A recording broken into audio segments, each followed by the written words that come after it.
안녕하십니까. 이 JTB 시사진단입니다. 이 중국 증시가 새해 벽두부터 대폭락하면서 이 거래가 완전 정지되는 이 사태가 발생했습니다. 2016년 세계 경제가 이 암울한 미로 속을 헤매게 될 것을 이 암시하는 듯하지요. 이런 세계 경제는 또 국내 경제, 또 지역 경제에 즉각 영향을 미치게 됩니다. 수출, 산업 생산, 소비, 또 가계 부채, 고용 사정 어느 것 하나 낙관할 수 없는 게 사실입니다. 이 살얼음판에 서 있는 지역 경제 어렵지만 그 가운데서도 희망을 찾으려는 노력은 게을리하지 말아야 할 것입니다. JT 시사진단은 2016년 전북의 경제 사정을 진단하고 이 과제를 짚어보는 순서를 시작하겠습니다. 잠시 후에 시작하겠습니다.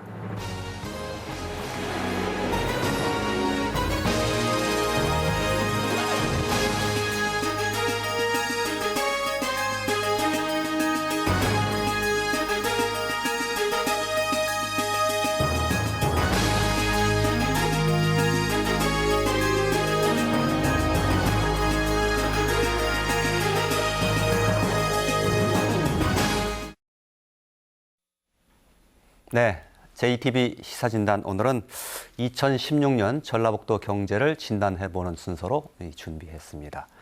먼저 오늘 함께해 주신 패널분들 소개해드리겠습니다. 전북대학교 경제학부 송영남 교수 함께해 주셨습니다. 안녕하십니까.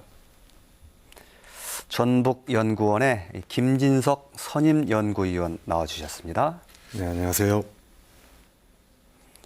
전주대학교 물류무역학과 안종석 교수 함께해 주셨습니다. 네, 안녕하십니까. 전주상공회의소의 김순원 사무처장 함께해 주셨습니다. 네, 안녕하세요. 자, 본격적인 토론을 시작하기에 앞서서 오늘 토론 주제 요약한 짤막한 이 화면이 준비되어 있습니다. 보신 후에 이야기 시작하겠습니다. 미국의 추가 금리 인상은 세계 경제의 가늠자가 될 전망이다. 금리 인상의 속도는 신흥국 경제 불안으로 이어질 수 있다. 중국 경제 성장 둔화까지 이어지면 국내 경기 역시 큰 타격을 받을 수밖에 없다. 우리나라 최대 수출 시장이란 점에서 중국은 중요한 변수다. 유가 급락으로 세계가 저성장의 늪에 빠질 개연성도 농후해지고 있다. 이런 상황 때문에 올해 경제 성장률은 3% 안팎으로 전망되고 있다. 전북의 경우 세계 경제 위기로 도내 기업의 수출이 큰 감소를 보이고 있고 소비 심리 또한 급격하게 얼어붙은 상황이다.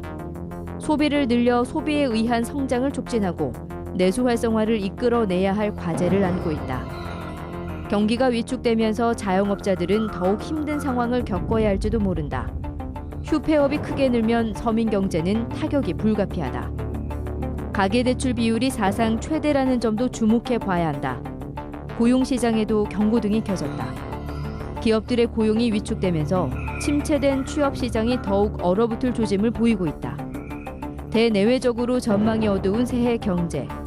주목해 봐야 할 사안들은 무엇이며 우리 경제에 정말 희망은 없는 건지 오늘 시사진단에서 이야기 나눠본다. 네, 토론 시작하겠습니다. 전라북도 경제 이 사정을 좀 진단을 해보는데요. 먼저 세계 경제의 좀 흐름을 좀 짚어봤으면 좋겠습니다.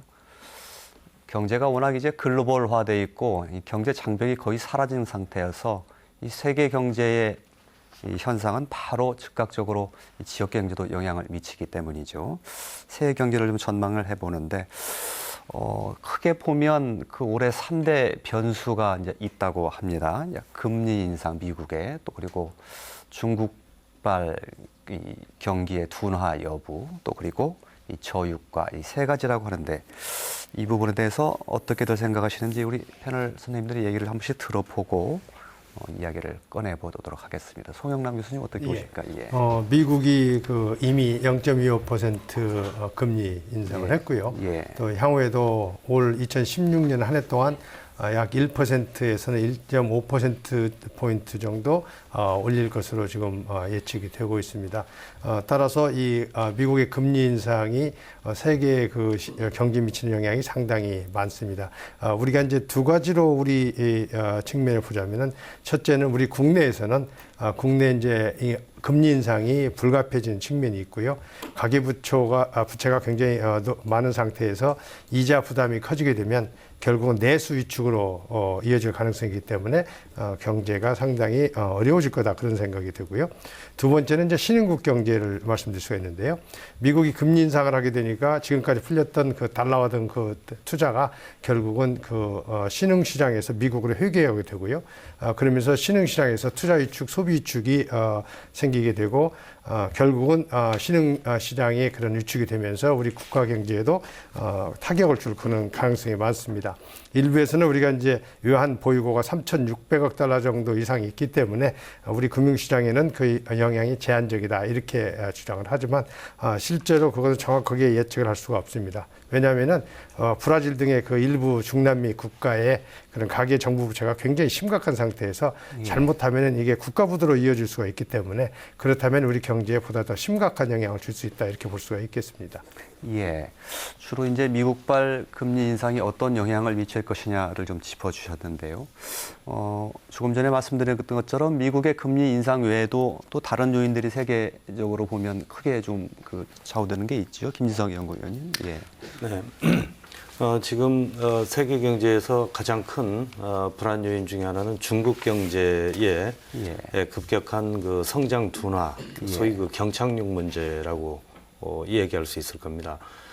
중국이 글로벌 투로서 G2로서 이제 세계 경제에 막강한 그런 영향력을 행사하고 있고 또 최근에 그 세계 경제가 상당히 그 저성장 기조이긴 했습니다만 완만한 성장세를 보였을 때 중국의 성장이 가장 큰 기여를 했다 이렇게 평가들을 하고 있습니다.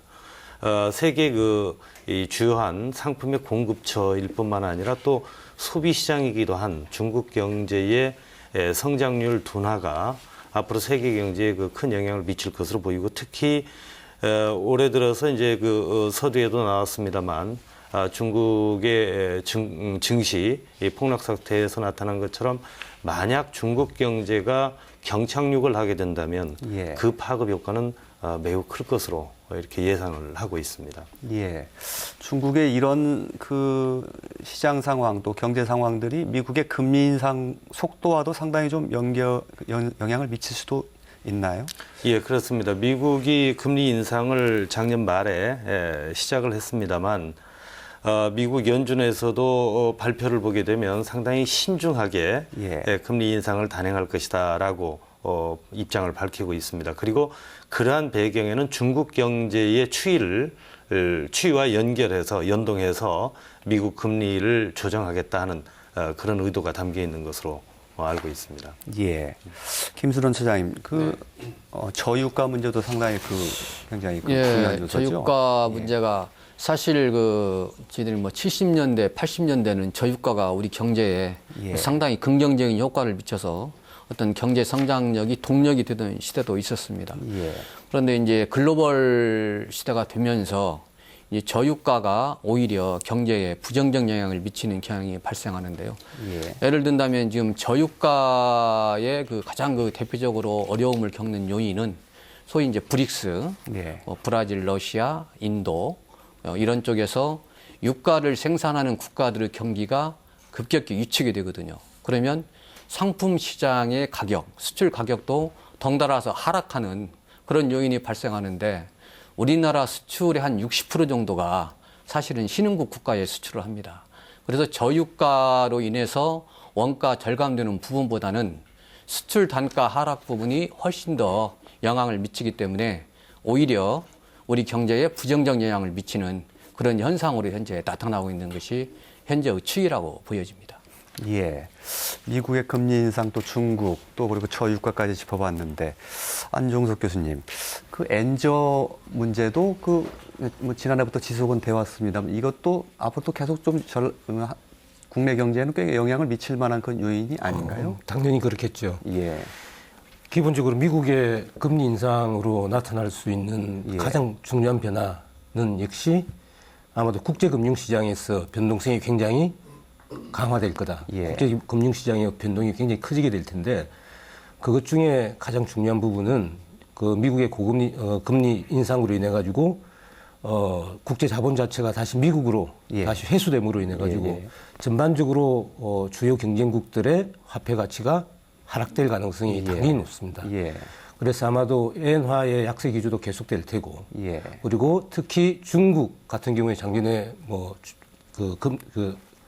평가 절하 조치를 취했습니다만은 아마도 예. 추가적인 평가 절하 조치가 예. 분명히 있을 거다라고 예상이 되고 예. 지금 현재도 시장에서는 그런 움직임이 있습니다. 예. 그런 걸로 봐가지고는 아마도 한국의 대무역 여건은 그 시장 여건뿐만이 아니고 예. 경쟁 여건이라는 측면에서도 예. 굉장히 오히려 올해보다 더 악화되는 예. 그런 어떤 상황을 맞이하게 될 것 같습니다. 예. 예. 예, 그나마 이제 엔저 관련해서는 우리에게 조금 희망적인 얘기는 과거에 비해서 엔저의 영향력이 우리 경제에 미치는 영향력이 약간 완화되었다라고 하는 점을 들을 수 있을 겁니다. 왜냐하면 우리나라 그 주요 수출 품목과 일본의 그 주요 수출 품목을 보면 최근 들어와서 경쟁 품목이 이 과거에 비해서 감소하고 있는 예. 이런 현상이 나타나고 있습니다. 예. 결국 그 경쟁 품목이 감소하고 있다는 것은 과거에 비해서는 엔저의 영향력이 상대적으로 줄어든다라고 예. 하는 걸 의미하겠죠. 예. 예. 오히려 엔저도 문제지만 최근에는 위안화 절하가 더 예. 문제인 것 같아요. 사실 우리나라의 그 수출 품목의 상당 부분이 이제는 중국 상품과 해외에서 경쟁하는, 물론 중국 내수 시장에서도 경쟁을 하겠지만 위안화 절하가 계속되면은 오히려 우리 그 국내 경제나 우리 전라북도의 기업들이 더 어려움을 겪고 있는 뭐 그런 현상들이 최근에 좀 발생을 하고 있다고 보여집니다. 예. 실제로 중국에서 그 전에 그 군사적으로 이용되던 그런 기술들이 상용화되면서 중국의 제품들이 품질이 굉장히 많이 좋아졌습니다. 예, 예. 그렇기 때문에 중국 자체 내에서도 굳이 한국에서 수입을 않고 중국 자체 내에서 생산하는 제품으로 그 소비를 하고 또 그런 대처를 하려고 하고 있기 때문에 우리 수출에 부정적인 영향을 주고 있는데 예. 그거에다가 아까 말씀하신 그런 위안화의 가치의 하락 이런 것들이 같이 맞물려 가지고 굉장히 우리가 수출에는 영향을 줄 것으로 그렇게 보고 있습니다. 예. 완전히 어떤 97년도 한국의 외환위기 상황이 나타났을 때 한국 경제 위기를 진단하면서 그 당시에 나왔던 이야기가 넛크래커 예. 문제였지 않습니까? 예. 요즘은 오히려 새로운 넛크래커, 예. 역 넛크래커 현상이 예. 지금 이제 나타나고 있는. 이게 예. 무슨 말인가 하면은 과거의 초기의 넛크래커 현상은 중국의 가격 경쟁력 추격, 예. 그리고 일본의 어떤 기술, 예. 이 부분에서 한국 경제가 샌드위치다. 뛰어가지고 예. 어떤 문제가 발생하고 있다라는 그런 어떤 진단이었는데 이제 지금 현재부터 나타나게 되는 현상, 현재 나타나고 있는 현상은 오히려 중국의 기술력과 예. 오히려 엔저를 무기로 한 예. 일본의 가격 경쟁력 사이에 예. 오히려 지금 한국 경제가 끼어 있는 예. 그런 어떤 상황을 지금 맞이하고 있는 것 같습니다. 예. 앞뒤가 조금 다시 바뀐 그런 샌드위치 시세가 되고요. 예. 이런 그 세계 경제를 흔들 만한 이런 변수들을 좀 종합해서 앞으로 그 2016년도에 세계 경제 또는 국내 경제가 얼마나 상승하고 성장할 것인지 이를 좀 전망한 그런 보고서들이 좀 있지요. 네, 그렇습니다. 제가 그 여러 가지 그 보고서 여기는 이제 블룸버그 자료인데요. 예. 여기서 보시게 되면은 실제로 그러한 그 여러 가지 그 세계 경제의 그 흐름을 예. 잘 반영하고 있는 그런 그 경제 성장률 추이를 보여주고 있습니다. 예. 2015년도에까지 이렇게 보게 되면은 미국이나 유로 지역, 일본의 경우는 뭐 마이너스 성장도 있었고요. 근데 실제로 이제 미국 같은 경우는 이제 한 2~3% 정도의 수준에서 계속 성장률이 유지가 되고 있습니다. 최근에 한 2~3년 동안에 약간의 그 성장률이 올라가면서 미국 예. 경기가 회복이 됐다 하는 그런 이야기를 하고 있고 그런 여파로 인해서 우리 경제도 긍정적으로 될 것이다 하는 이야기가 있었지만은 예. 그러나 아까 말씀하셨다시피 여러 가지 저유가 사태랄지 중국의 경기 침체, 결국 중국의 경기 침체는 유럽의 그 재정 위기 때문에 발생한 그런 저희가 되겠고요. 그러다 보니까 중국 같은 경우 실제로 우리가 과잉 설비 투자 때문에 요새 구조조정을 하고 있는 그런 형편이 되고 있고, 그러다 보니까 이제 중국의 경우는 이제 여기 보시게 되면은 우리 경제 성장률이 7%에서 6%로 이렇게 예. 하락하고 있고요. 예. 그다음에 이제 아까 말씀하신 대로 저유가 문제로 발생한 문제가 바로 여기서 나타나고 있습니다. 이게 브라질과 러시아인데요. 실제로 경제 성장률이 2014년, 15년도에는 마이너스 성장을 보여주고 있습니다. 예. 이것이 저유가 때문에 그렇다고 볼 수가 있겠는데, 이 저유가 문제는 우리가 잘 아시다시피 결국은 이제 또 원자재 가격도 역시 수출 국가에서 가격이 계속 하락하고 있고요. 이런 것들이 결국은 그 국가들의 교역 조건을 악화시키게 됩니다. 그러면서 수출 부진이 우리가 이제 지속되면서 소비와 투자가 감소되고 마이너스 성장률이 발생하는 그런 현상을 보여주고 있는 겁니다. 그래서 이러한 것들이 결국은 우리나라 수출에도 부정적인 영향을 줄 것으로 보이기 때문에 예. 아마 우리나라 2016년도의 경제 성장률은 예. 많은 기관에서 다르게 예측을 하고 있지만 예. 3% 이하로 갈 가능성이 높다, 이렇게 예측이 되고 있습니다. 예. 국내 경제 성장률은 뭐 지역 경제하고도 굉장히 그 직접적인 연관이 있기 때문에 굉장히 중요한데요. 정부는 한 3.1% 성장할 것으로 또 보고 있고, 뭐 KDI는 3%, 민간 경제연구소는 그보다는 조금 더 낮게 잡았더군요. 현대경제연구원이 2.8%, 예. 한국경제연구원이 2.6%, 예. LG경제연구원이 최근에 수정을 해가지고 2.5%로 지금 전망을 하고 있습니다. 예. 전라북도의 경제 성장률은 그 2014년도에 아마 2.7%였던가요? 아마 그쯤 됐던 것으로 기억하는데 2015년도에는 아마 그보다 더 낮아졌을 가능성이 좀 더 높아 보이는 것 같습니다. 여러 가지 그 지표들을 보면. 그러면 지난해 우리 경제가 2.7% 성장했다고 했을 때 그보다 훨씬 못 미치는 뭐 2% 초반대 성장을 했지 않았나, 이런 추정을 제 스스로 한번 해보게 됐는데 어떻습니까? 맞다고 보여지십니까? 지난해 메르스 여파가 있어가지고 예. 사실은 경제 성장률이 많이 좀 둔화가 됐다고 저는 보여집니다. 예. 그래서 우리 전라북도 경제 성장률을 발표는 안 했지만은 예. 아마 2%대 초중반이 되지 않을까 예, 그렇게 예. 생각을 하고 있고요. 예. 그런데 이제 이제 금년도 우리 전라북도의 어떤 그 경제를 본다면은 사실은 기저효과라는 그런 효과도 있을 겁니다. 작년에 워낙 경제가 안 좋아가지고 금년에는 율로 본다면은 뭐 조금은 좀 나아지지 않을까 하는 그런 기대는 예. 갖고 있는데, 예. 사실 그 전라북도의 산업 구조를 보면은 자동차하고 트레일러 제조업 비중이 약 25% 정도 됩니다. 예. 그리고 이제 그 이외에 뭐 이제 음료나 식료품 제조업이 한 12%, 그다음에 화학 등이 한 17%. 예. 이런 산업들이 주력 업종인데, 사실은 자동차 및 트레일러의 어떤 업종들이 금년도의 경제 전망이 상당히 불투명합니다. 예. 수출도 그렇고 내수도 그렇고. 예. 그렇게 본다 그러면은 금년도에 우리 전라북도 경제도 참 어려울 것이다. 그래서 아까 교수님께서 말씀하신, 송영남 교수님께서 말씀하신 3% 이내에 어떤 경제 성장률이 되지 않을까, 그런 전망을 해봅니다. 예. 조금 전에 이제 업종별로도 말씀을 좀 해주셨는데, 이건 수출 측면에서도 좀 바라보면 비슷한 현상이 아마 나오지 않을까, 이렇게 분석도 되지 않을까, 이런 생각을 이제 해보게 되는데요. 지난해도 상당히 좀 수출 실적이 그렇게 좋지 네. 않았지요? 네, 그렇습니다. 예, 예. 이 차트를 보시게 되면은 예. 지난해 10월에 예. 전라북도 10월 특정 월이지만은 예. 주요 수출 국가별 수출 실적을 보여주고 있는데요. 잘 아시다시피 중국이 전라북도의 수출 제1 수출 대상국입니다. 예. 그래서 여기서 보면은 2014년 10월에는 우리가 보시게 되면은 1억 3,600만 달러라고 되나요? 이렇게 예. 수출을 했었는데 예. 그게 2015년에는 약 30% 감소를 했습니다. 예. 굉장히 많이 감소를 했고요. 예. 또 그다음에 이제 2위가 이제 여기 보면 미국인데 미국 같은 경우도 18.6% 감소를 했고 예. 대만도 13.4% 감소를 했고 예. 그러니까 주요 이 수출 대상국에 대해서 우리가 수출 실적이 상당히 약화가 됐습니다. 예. 그런데 이게 특히 중국 같은 경우에 우리가 이렇게 수출이 굉장히 많이 감소한 이유는 뭐냐면 그런 어떤 그 소수의 대기업이 특정 품목을 대부분 수출을 하고 있고 이게 또 조선업이랄지 그다음에 자동차, 부품 또 이런 산업 등에 집중이 되어 있기 때문에 실제로 이 어떻게 보면 환율하고 유가에 굉장히 민감한 그런 그 품목들입니다. 그래서 예. 수출이 많이 하락을 했고요.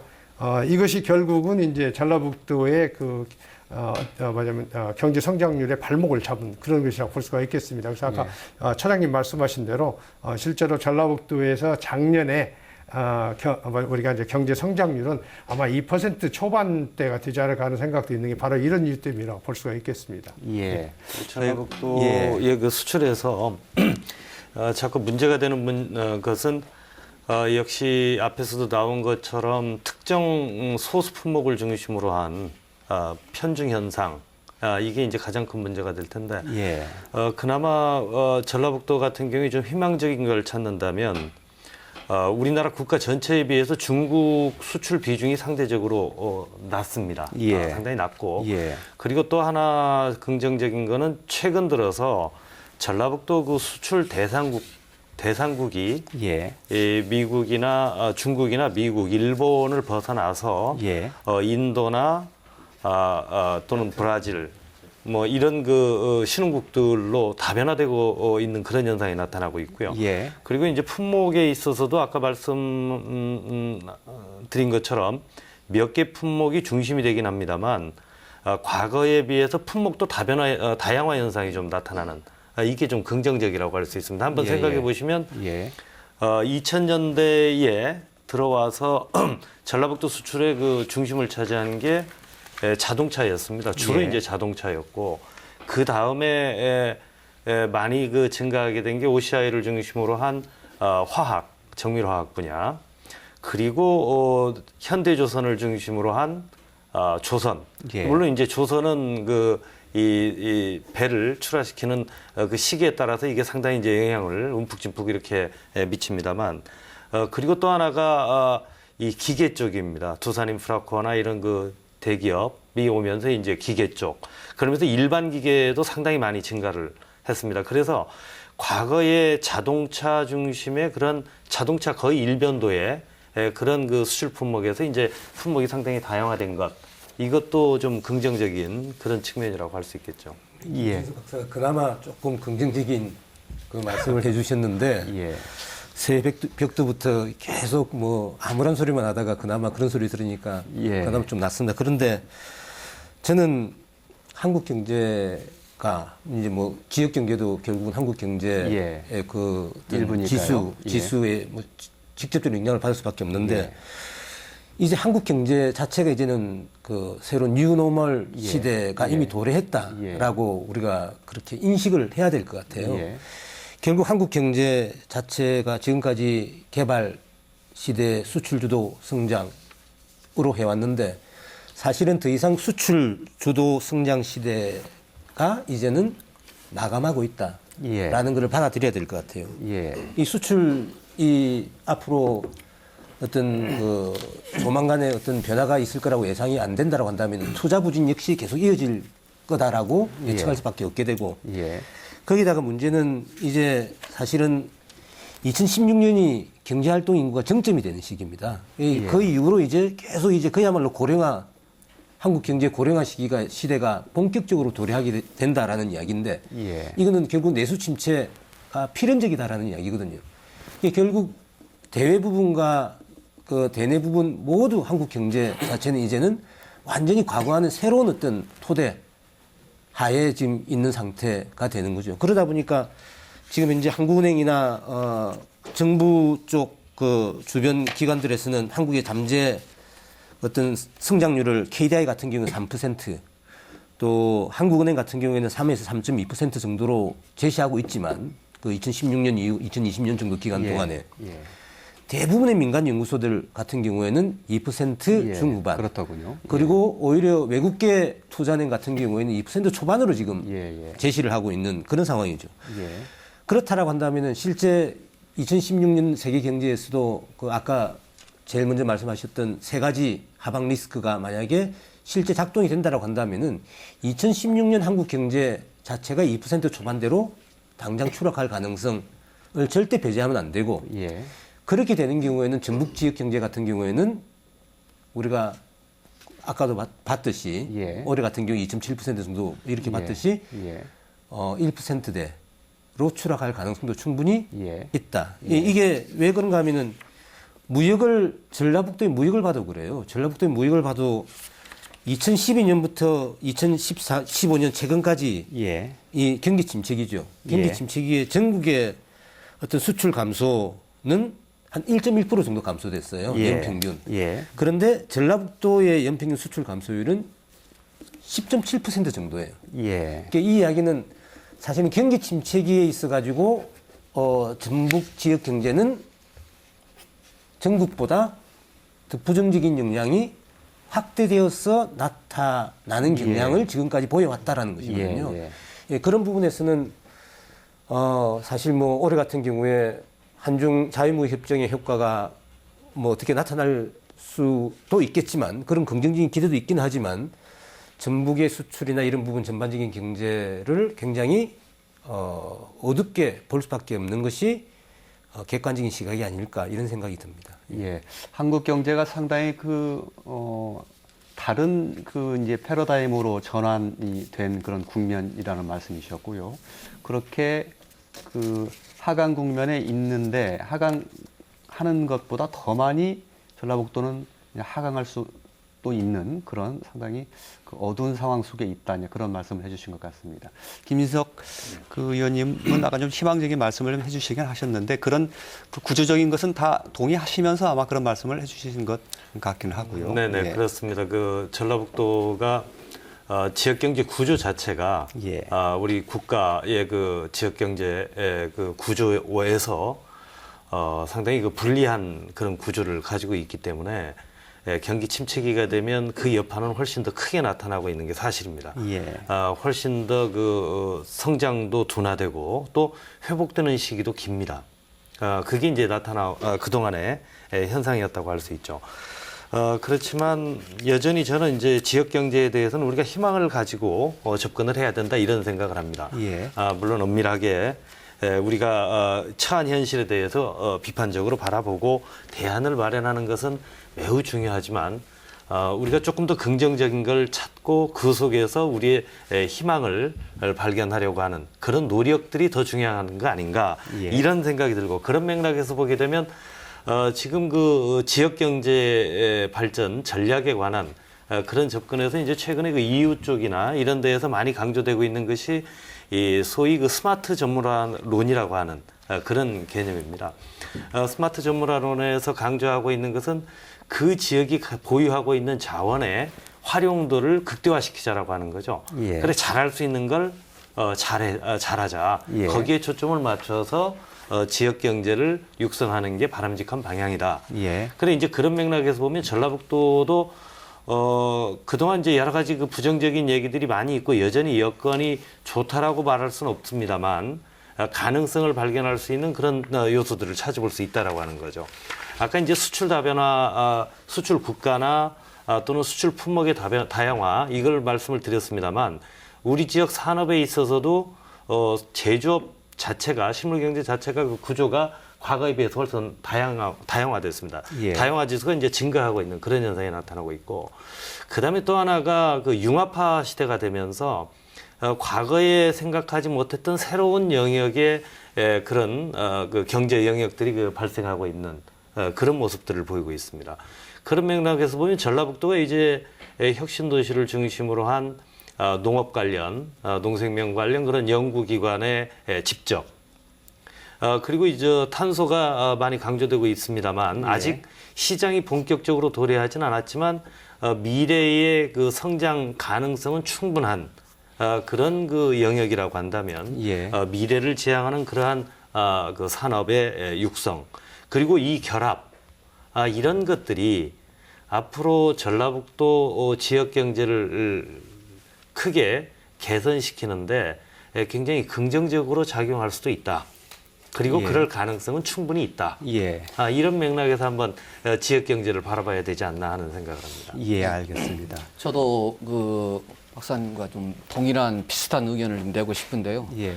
사실 그 전라북도 그 경제에 그동안에 보면은 그 축이었던 아까 뭐 OCI나 현대중공업이나 그다음에 두산 인프라코아나 뭐 타타대우 뭐 이런 쪽에 경기가 사실 너무 안 좋았어요. 사실 몇 년 예. 동안에. 예. 그러다 보니까 수출도 뭐 10%대 이렇게 감소되는 그런 현상이 있었는데 사실은 지난 그 IMF 때를 보면은 우리 전라북도 경제가 국내 경제적으로는 굉장히 어려웠었는데 저희는 비교적 나았던 시절이 있었습니다. 예. 그런데 이제 산업 구조가 바뀌면서 그런 현상이 발생했는데 아마 금년부터는 조금 나아지지 않을까 그런 생각을 하고 있고요.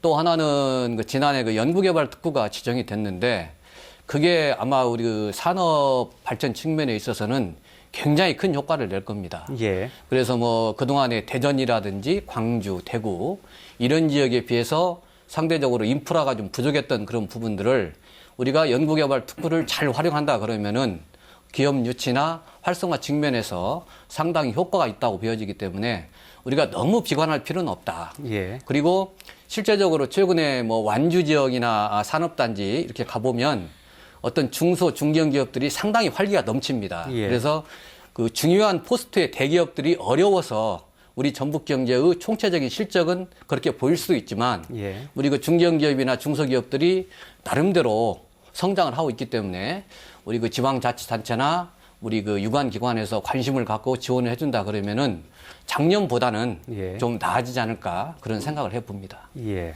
알겠습니다. 희망적인 얘기도 들어서 기분은 좋기는 한데요. 어쨌든 뭐 그 식품이라든지 바이오 또 뭐 탄소 이런 쪽에 역량을 강화하고 키우면 전라북도의 그 경제에도 미래가 있다 이런 말씀을 해주셨는데 이게 단박에 되는 일은 아니지 않습니까? 상당히 좀 시간이 좀 필요한 일이죠. 그래서 아마 그 2016년도라든가 17년도에 그 당장 효과를 보기는 좀 어려울 것 같고 조금 더 시간이 좀 흐른 후에 결실을 딸 수 있는 그런 얘기 아닐까요? 그 산업들이 어떻게 보면 그 일자리는 많이 창출하지 않는 산업들이거든요. 예. 그 부가가치를 굉장히 예. 높게 창출하기 예. 때문에 이른바 굉장히, 자본 지각적인 그런 그렇습니다. 산업들이죠. 예. 그런데 이 산업들이 지금 아까 말씀하셨다시피 뭐 탄소 산업 이게 뭐 1년 내에 갑자기 일자리 뭐 1,000개, 2,000개 만드는 그런 산업은 아니거든요. 예. 그리고 이제 미래 10년 후에 우리가 최근에 우리 이제 박근혜 대통령이 그 이야기를 했지 않습니까? 10년 후에 우리는 무엇을 먹고 살아야 될까 고민한다. 예. 무엇을 하고 먹고 살아야 될까 고민한다 그랬는데 예. 제가 사실은 2003년도에 장자크 그로아라고 주한 유럽 상공회에서 사무국장인가요?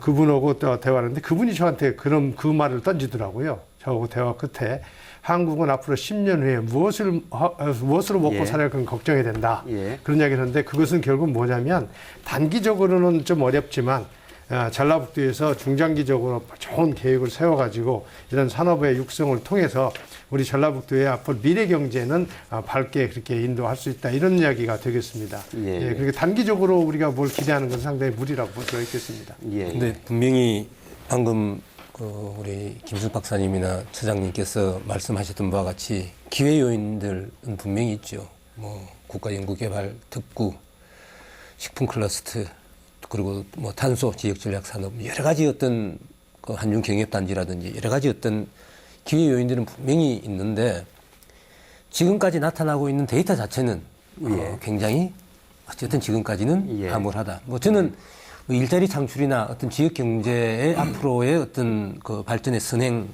지수 뭐 이렇게 볼 수 있는 것 자체가 예. 결국은 기업 유치였다라고 생각이 돼요. 예. 근데 기업 유치의 통계를 보게 되면은 사실은 2010년도 정도를 정점으로 해가지고 예.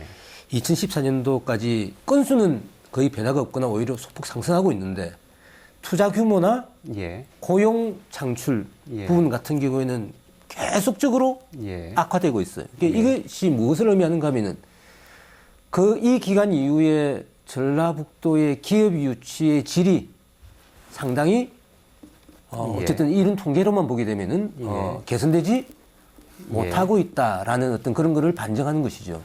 예, 근데 이제 결국 이제 방금 말씀드렸던 여러 가지 기회 요인들 자체가 잘 작동이 되면은 앞으로 어떤 기업 유치의 어떤 질적 변화도 일어나도록 이제 그런 사업들이 이루어져야 되겠죠. 근데 저는 기본적으로 이 어떤 전라북도 지역 경제 자체의 어떤 질적 변화를 지금 현재는 어쨌든 좀 더 우리가 고민해야 되고 그것을 위해서는 사실은 민선 4기, 5기, 6기 뭐 이렇게 진행되어 오고 또 앞으로 7기 이렇게 넘어가게 될 텐데 어떤 그 정책이나 어떤 발전 방향의 일관성 이 굉장히 중요하다라고 생각이 돼요. 사실은 뭐 이게 뭐 중앙정부 정책에 의해서 그렇게 되고 있는 것이긴 하지만 어떤 지역의 전략산업이라든지 이런 부분들 자체도 사실은 뭐 왔다 갔다 한다기보다는 어쩔 수 없이 이렇게 뭐 그때그때 시기에 따라 변하게 되는데 최소한 어떤 지역 발전 정책의 효과가 나타나기 위해서는 10년 이상의 기간을 가지고 우리가 일관성 있게 추진해야 그것이 결국은 축적되어 가지고 성과로 나타날 것이다라는 그런 어떤 원론적인 그런 부분에 조금 충실할 필요가 있다라는 그런 어떤 생각이 듭니다. 알겠습니다. 그 방금 말씀하신 것처럼 이제 상당히 장기적으로 봐야 되지 않느냐 거기에 이제 전적으로 동의는 합니다만 우선 2016년 경제만 보더라도 조금 저는 다른 관점에서 보고 싶은 게 말씀하신 것처럼 이제 전라북도 그 지역 경제에 있어서 상당히 중요한 기여를 한 것이 이 대기업을 중심으로 한 투자 유치였습니다. 그리고 그런 대기업의 투자 유치가 이루어지면서 지역 경제 지표가 급격히 변화되는 이런 양상이 그동안 반복되어져 왔습니다. 그리고 그런 대기업들이 이 경기가 좋지 않을 때 전라북도 지역 경제의 지표를 크게 부정적으로 만드는 데 또 크게 기여를 해왔죠. 그러니까 전라북도 지역 경제 규모가 작기 때문에 나타나는 그런 현상이라고 할 수 있습니다. 그건 역으로 얘기하면 지역 경제 규모가 작기 때문에 우리가 그런 외생적으로 투자 유치를 통해서 이루지 않은 내생적인 그런 발전 전략을 가지고도 지역을 상당히 변화시킬 수 있는 가능성이 있다라고 하는 거죠. 예를 들면 아까 이제 중소 중견기업 가운데 상당히 탄탄한 기업들이 많이 있다라고 말씀하셨는데 실제 그런 기업들이 이 수출도 급성장하고 특히 이 신흥국뿐만 아니라 기술력을 바탕으로 해서 선진국 중심의 그런 수출이 이루어지는 그런 중소 중견기업들을 지역에서도 이제 많이 발견할 수 있습니다. 그리고 이제 2016년으로 오게 되면 그런 맥락에서 볼 때 이제 중소기업들의 육성, 새로운 창업기업의 육성 이런 정책들이 지역 경제에도 상당히 영향을 미칠 것으로 보이고 바로 그런 정책이 상당히 집중적으로 취해질 수 있는 게 이제 효과도 나타날 수 있는 게 2016년 아니냐 이렇게 볼 수도 있다는 거죠. 창조경제혁신센터를 중심으로 해서 이 펀드가 조성되고 지금 집중적으로 그런 소기업 육성 정책이 한편으로 2015년 작년부터 이제 본격적으로 추진이 되어 왔고 계속되고 있고요. R&D 특구가 지정이 되고 올해부터죠. 올해부터 이제 본격적으로 기업 지원 사업들이 시작이 됩니다. 그러면 그 소기업을 중심으로 한 기술력 있는 기업들의 육성이 본격적으로 올부터는 이루어지게 되는 거죠.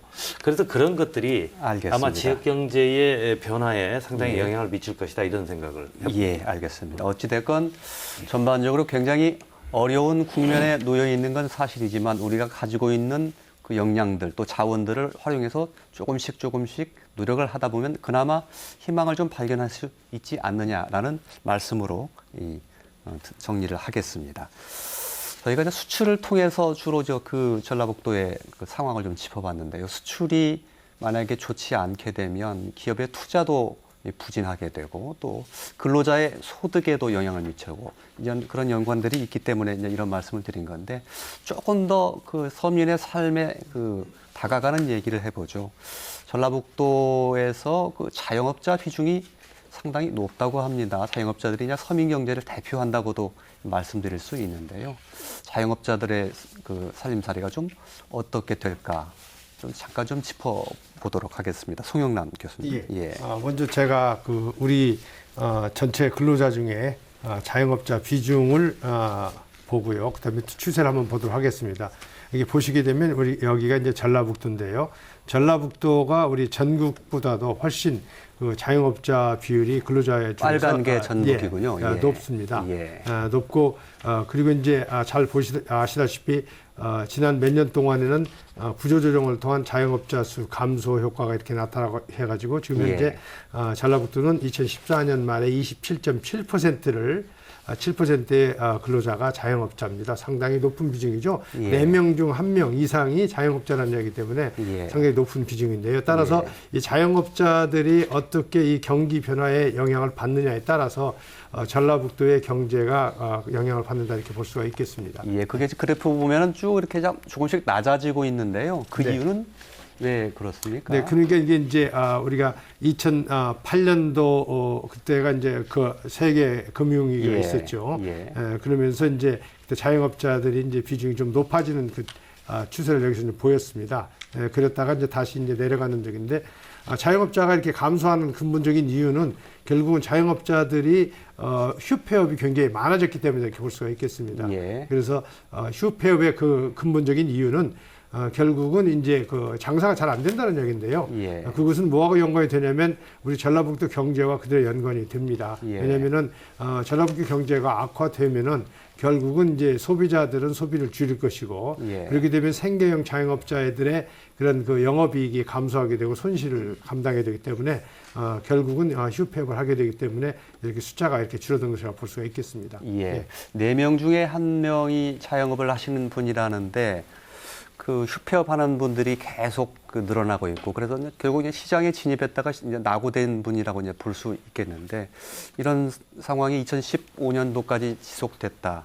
그런데 세계 경제 말씀해 주신 대로 상황 좋지 않고 뭐 국내 경제도 세계 경제가 흔들리면 3% 이하로 어느지 떨어질 수 있는 그런 어려운 상황에 놓여 있고 그렇다 보면 자영업 하시는 분들 2016년에도 그렇게 상황이 녹록치 않다 이렇게 결론을 내릴 수밖에 없는 건가요? 예, 그렇습니다. 현재로서는 이제 우리가 세계 경제 흐름과 한국 경제 흐름에 맞춰서 결국은 자영업자의 그런 올해 그 한 해 전망도 그렇게 좋지는 않다고 볼 수는 있습니다. 예. 다만 이제 우리가 아까 희망적인 조금 이야기를 하자면은 지금 중국 경제가 경제 성장률이 뭐 한 6%대로 지금 굉장히 예. 줄어간다고 이렇게 이야기하는데 예. 다만 중국도 이걸 그대로 구조조정을 지속할 것이냐 예. 어느 순간에서는 내수 부양을 해야 되는데 그 내수 부양을 하게 되면은 중국 경제의 경제 성장률이 좀 높아질 수가 있게 되고 예. 그렇게 되면 우리 경제가 좋아질 수가 조금 나아질 수 있기 때문에 그럴 때는 이제 자영업자가 조금 그 어려움이 덜할 수도 있다 이렇게 볼 수가 있겠습니다. 예.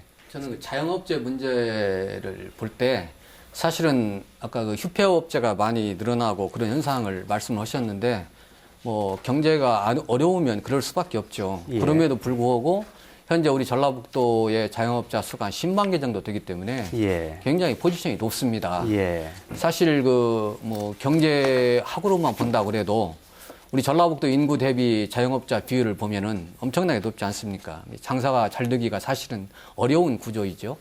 최근에 그 조사 발표한 자료를 보면은 자영업자 한 27%가 월 소득 100만 원 이하를 지금 벌고 있답니다. 예. 거의 최저 생계비도 못 벌고 있는 그런 형편이기 때문에 예. 앞으로 휴폐업 수는 계속 늘어날 거고요. 저는 자영업자의 어떤 경기를 활성화시키는데 중요한 단초가 되는 분야가 예. 저는 건설업의 활성화라고 봅니다. 예. 왜냐하면 지역에 있는 건설업이 활성화되면은 예. 내수 시장이 급격히 살아나고 고용이 창출되거든요. 예. 근데 사실 지난해 우리 전라북도의 건설업의 현황을 보면은 약 2.2% 역성장을 했어요. 예. 그만큼 일감도 떨어지고 또 어떤 건설 산업이 좀 위축되는 그런 현상을 보였는데요. 금년에도 뭐 이런 현상이 아마 지속되지 않을까 생각이 들어서 예. 우리 그 지방자치단체나 정부가 어떤 지역의 건설 산업을 육성을 시켜서 그로 인한 어떤 그 내수시장 활성화 그리고 자영업자의 지원 예. 이런 어떤 연계 프로그램이 확실히 좀 이루어져야 우리 내수시장이 살아나고 자영업자도 좀 낫지 않을까 그런 생각을 해봅니다. 단순하게 뭐 세계 경제가 살아나고 중국 경제가 살아난다고 그래서 우리 그 자영업자가 쉽게 어떤 그 생활의 여건이나 또는 그 장사가 잘 될 수 있는 그런 여건은 좀 아니라고 보기 때문에 예. 그 내수시장 활성화 방안을 반드시 좀 추진해 주기를 좀 예. 이렇게 바라고 있습니다. 제가 예. 오늘 토론에서 계속 그 비관적인 그런 어떤 진단을 내놓는 역할을 하고 있는 것 같은데요. 그 2015년 한국 경제를 이야기할 때 좀 일각에서는 그렇게 이야기하거든요. 저금리와 부채로 연명한 경제 이렇게 이야기를 하거든요. 그 아마 2016년 특히 2017년 이후 한국 경제에 닥치게 되는 가장 어떤 위험 요인은 아마도 그 부채, 가계 기업 부채의 문제일 겁니다. 예, 그만큼 앞으로 지금 현재 세계 경제 방향으로 봤을 때는 한국 경제의 대내 것이 안정성이 상당히 위협받을 가능성이 크다라는 그런 진단이거든요. 이제 그런 측면에서 자영업자 문제를 보게 되면은 이 자영업자를 중심으로 개인 사업자 대출이 500조에 지금 달하고 있습니다. 이 우리나라 전체 가계 대출이 지금 1,200조 정도에 달하고 있다는데 이 개인 사업자 대출이 500조 엄청난 규모거든요. 이거는 국내 경기 침체가 더 이제 지속되게 되는 경우에 자영업자의 부실 위험이 굉장히 급증할 거다라는 예측을 당연히 가능하게 하는 겁니다. 그런데 이제 전북 지역 같은 경우는 어떻느냐? 전북 지역의 자영업자 수가 그 뭐 제가 2015년 6월 기준으로 보게 되니까 25만 6천 명 정도. 이게 전국 대비 비중이 4.5%에 달하고 있어요. 전년에 비해서 오히려 5천 명이 오히려 증가한 그런 숫자인데 종업원이 없는 1인 자영업자가 그 아까 25만 명 중에서 20만 명 정도 수준이에요. 이거는 전국 대비 비중이 5.1%예요.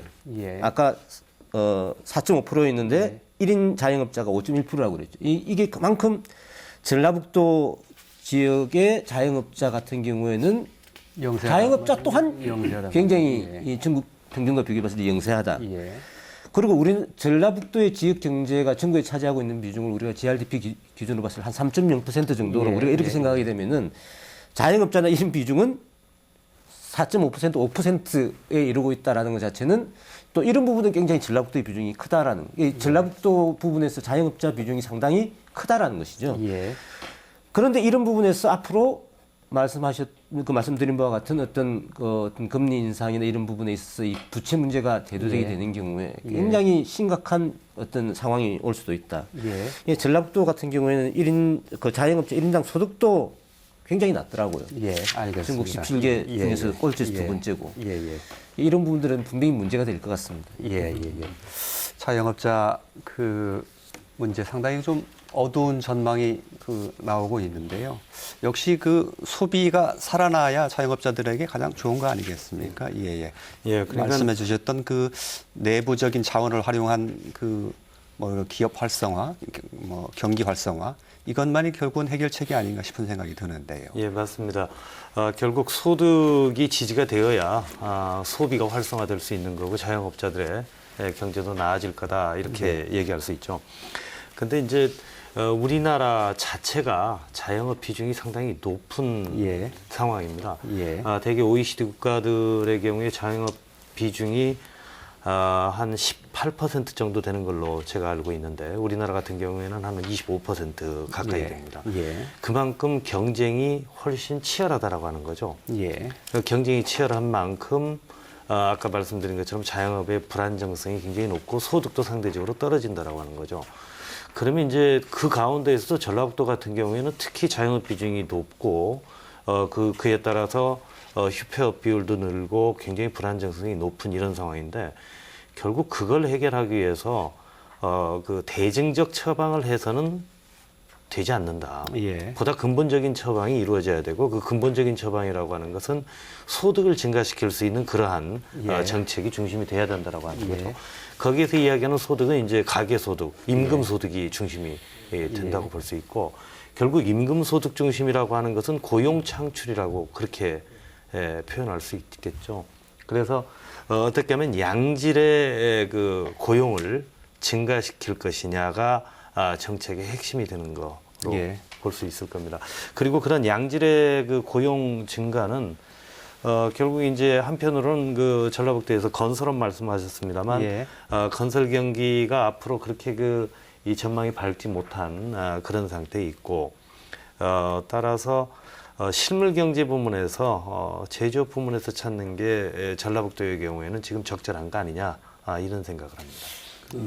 그 부분도 물론 일리가 있는 말씀이지만 말씀해 주신 예. 짧게 좀 요약을 시간이 다 돼서요. 건설업을 제가 아까 말씀드린 이유는 정부가 그 SOC 사업에 대한 투자를 갈수록 줄이고 있어요. 예. 아마 작년 대비 금년에도 한 6% 정도 예산 측면에서 줄었고, 근데 실제적으로 서민들의 삶과 가장 그 밀접한 것이 건설 산업입니다. 예. 그래서 뭐 장기적으로는 임금을 올리는 것도 중요하고 다 동의를 합니다. 그러나 지금 경제가 너무 어려우니까 서민들이 예.